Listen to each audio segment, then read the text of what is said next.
Hello welcome back to the channel. Now today we are going to study few topics जो कि काफ़ी important है, but problem क्या है? Confusion. So confusion is there.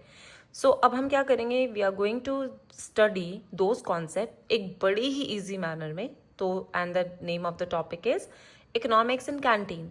हम सबके स्कूल में कैंटीन होती है, लेकिन कैंटीन हमें बहुत सारे टॉपिक्स क्लियर करवा सकती है इकोनॉमिक्स के। तो लेट्स स्टार्ट पार्ट 1 और पार्ट 2। तो पहले पार्ट 1 देखते हैं। पार्ट 1 में एक राहुल नाम का लड़का है जो कि क्या करता है, उसे एक fixed amount of pocket money मिलती है। अब पॉकेट मनी हर किसी को मिलती है। अब जब पॉकेट मनी मिलती है और रिसेस का टाइम होता है, तो रिसेस के टाइम पे पहुंच जाते हैं सारे के सारे बच्चे अपनी कैंटीन में। तो राहुल देखता है कि कैंटीन में तो भाई बहुत ही प्यारे दो यहाँ पर उसके पास काउंटर हैं। एक काउंटर बड़ा ही फैंसी है और उसमें जो मेन्यू है वो है डीलक्स बर्गर, ठीक। और दूसरा जो है वो है स्मॉल स्टॉल है, छोटा सा ठेला जिसे कह लो, और वहाँ पे क्या बिक रहा है? चाय समोसा। अब राहुल दोनों को देख रहा है और दोनों को देखने में ज़्यादा जो आंखें हैं वो कहाँ जा रही हैं? डिलक्स बर्गर की तरफ। मन भी बोल रहा है कि हाँ, I want more deluxe burger. But the problem is this कि जेब अलाउ नहीं कर रही है, पॉकेट पे बहुत भारी पड़ रहा है। क्यों? क्योंकि उतना पैसा नहीं है और कॉस्ट क्या है? ज़्यादा है। तो इस कॉस्ट को जो कि राहुल कवर नहीं कर पा रहा है, तो उसके बदले वो क्या लेगा? वो ले रहा है चाय समोसा। क्यों? क्योंकि सुपर अफोर्डेबल है और उसको उसी पैसों में वो ज़्यादा भी मिल सकता है।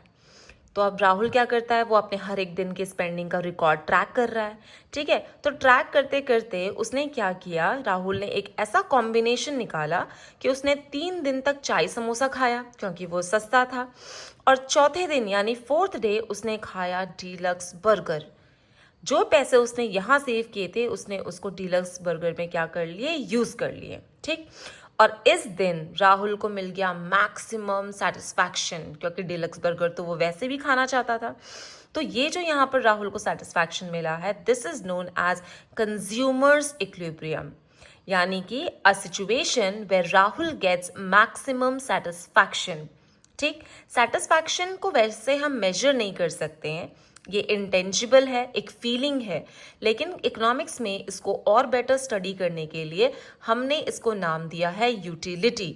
यूटिलिटी का डिक्शनरी मीनिंग वैसे यूजफुल होता है, बट आपको जो चीज़ ध्यान में रखनी है वो ये है कि यूटिलिटी का इकोनॉमिक सेंस में मतलब यूजफुलनेस बिल्कुल नहीं है। It only means want satisfying power of a commodity. कोई भी चीज़ हमें कितना सेटिस्फाई कर सकती है उसको हम मेजर करते हैं इन टर्म्स ऑफ यूटिल्स में, नंबर्स में, ओके। तो कंज्यूमर इक्विलिब्रियम जो वन कमोडिटी के केस में है, वो कैसे अटेन होता है? Marginal utility of x equal to price of x. So इस एग्जाम्पल से हमने क्या पढ़ा? How the satisfaction can be achieved.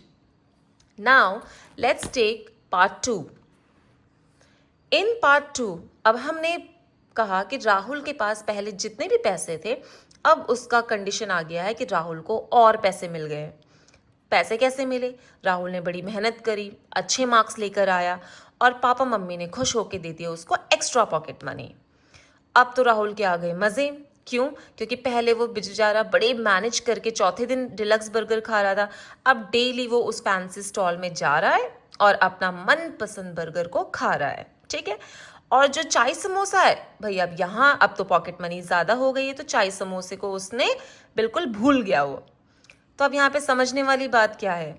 जैसे ही राहुल को पैसा ज्यादा मिला, उसने कौन सा बर्गर खाना शुरू कर दिया? डीलक्स बर्गर, ठीक है। तो डीलक्स बर्गर जो कि वो ज्यादा खा रहा है या ज्यादा कंज्यूम कर रहा है, ज़्यादा डिमांड कर रहा है, क्योंकि उसके पॉकेट मनी बढ़ गई यानी उसकी इनकम बढ़ गई।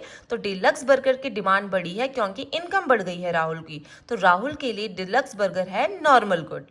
जबकि चाय समोसा जो कि इनकम बढ़ने पे उसने कम कर दिया, उसको अब वो नहीं चाहिए, तो वो बन गया है इन्फीरियर गुड। बट यहाँ पे ध्यान देने वाली चीज़ ये है कि जो समोसा है, ऐसा नहीं कि अब वो बेकार हो गया है। समोसा उसने इसलिए डिमांड उसकी कम कर दी है क्योंकि राहुल जो है अब इस समोसे से ज़्यादा अच्छा क्या कर सकता है? बेटर ऑप्शन अफोर्ड कर सकता है।